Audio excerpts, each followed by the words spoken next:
دادا گیری چلے گی، میں تھوڑا سا نیتا کیسے بن جاؤں گا، میں تھوڑا سا دبنگ ہو جاؤں گا، میں بلا رہا ہوں، میں یہ کر رہا ہوں، اگر میں نہیں کرتا تو یہ کوئی کرتا نہیں۔ عزیزو معاف کیجیے گا، ایسی بانیانی جو ہے وہ آپ کو مبارک ہو۔ شہزادی کو ایسا چیز نہیں چاہیے، آپ کو خلوص چاہیے۔ اب پڑھنے والا کوئی پڑھ رہا ہے، اس کے سلسلے میں بھی کچھ نہ کچھ ہونا چاہیے۔ اگر میں یہ سوچ کر کے پڑھ رہا ہوں کہ میں تھانہ بھون میں مجلس پڑھوں گا تو میں مشہور ہو جاؤں گا، کیونکہ یہ کافی علاقہ بڑا ہے، یہاں سے جلال آباد نزدیک ہے، ناناولا نزدیک ہے، فلاں جگہ نزدیک ہے، سہارنپور نزدیک ہے، اس سارے چیزیں جگہوں پر دیکھیں تو آپ شیعوں کی بستی نظر آتی چلی جائے گی، میں یہاں سے مشہور ہو جاؤں گا۔ اور اس کے علاوہ اگر میری نیت یہ رہی کہ مجلس پڑھوں گا تو مجھے لفافہ اچھا ملے گا، تو عزیزو یہ نیت جو ہے وہ آپ کو مبارک ہو۔ شہزادی کو ایسی نیت نہیں چاہیے۔ اب آنے والوں کی ذمہ داری کیا ہے؟ آنے والے اگر یہ سوچ کر کے آ رہے ہیں کہ وہ بریانی بننے والی ہے، توجہ ہے، وہ بریانی بننے والی ہے، وہ روٹی بننے والی ہے، وہ دلی سے اشم لے کے آئے تھے، وہ اشم وہاں سے لے کے آیا ہے، وہ ہے یہ سلوات پڑے محمد والے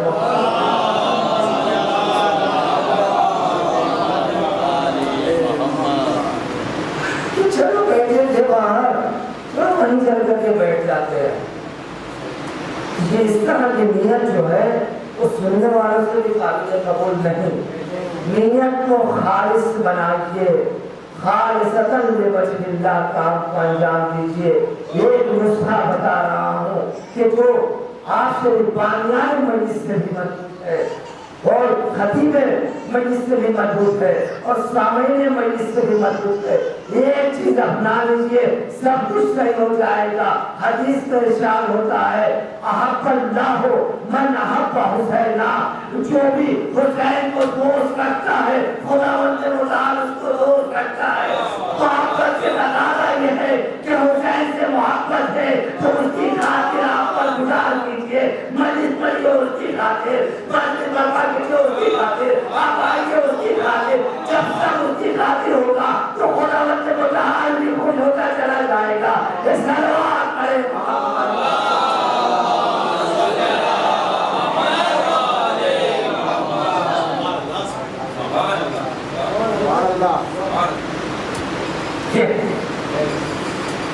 سمجھ میں آیا میری تمہید کہاں سے چلی اور کہاں آگے؟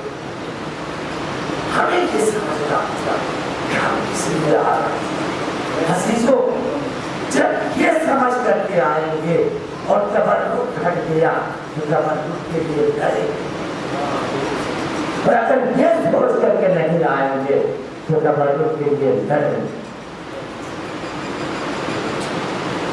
اور اگر کسی نے کچھ کہہ دیا ہمیں یہاں ایسے بیٹھے تھے، ایسے بیٹھے تھے، ایسے بیٹھے تھے، تو اس تک جو ہے ہمارے زمین پر پھل پڑ جائے۔ نہیں، حسین سے محبت ہے تو حسین سے محبت کی خاطر آئی ہے، اللہ بھی اس کو دوست کرتے ہیں۔ اب جو عزاداری ہوتی ہے اس عزاداری کی فضیلت اس میں ہے سب چیزیں ایک تقوی کے علامت ہیں۔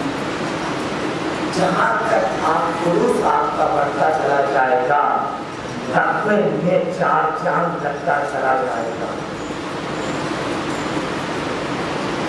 قاسم دستی یہ بہت بڑے فقیہ ہیں جنہوں نے غربت الوسطیٰ یہ غربت الوسطیٰ نامی کتاب جو ہے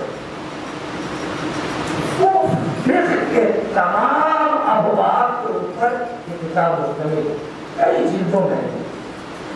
اور اس کتاب کی خصوصیت یہ ہے کہ اسی کتاب کو منبع بنا کر کے جتنے بھی مراجع کرام فتویٰ دیتے ہیں اس کو مستند کرتے ہیں۔ اس کے اوپر کیا کرتے اوپر اس کا جناب قاسم جیسے یہ ایران کے جس کے رہنے والے نجف کے کرنے کے لیے وہاں یہ پڑھتے پڑھتے زمانہ ایسا ہے کہ بچے تبدیل ہو گئے. پھر یہ کتاب جتنی گہری اور اتنی امیر اس کتاب کے اوپر اس کتاب کی شرحیں بھی ڈھیر ساری ہیں اور حاشیے بھی بہت سارے ہیں, تعلیقات بھی اس میں لگائے گئے ہیں. یہ اتنے بڑے مرجع کبھی انہوں نے حرم میں امیر المومنین میں بیٹھ کر اپنے کفن پر سورہ یاسین, زیارت عاشورہ وغیرہ سب لکھا. ٹھیک ہے, جوشن کبیر, زیارت عاشورہ وغیرہ لکھی ہوئی. ہم دیکھیں کہ جوشن کبیر اگر آپ لوگوں نے شب ماہ مبارک میں اعمال کیا ہوگا تو دعائے جوشن کبیر پڑھتے وقت یہ ختم ہی نہیں ہو رہی ہے, پڑھنا کو پلٹنے لگتے ہیں کہ کتنی باقی رہتے. انہوں نے اپنے ہاتھ سے پہلے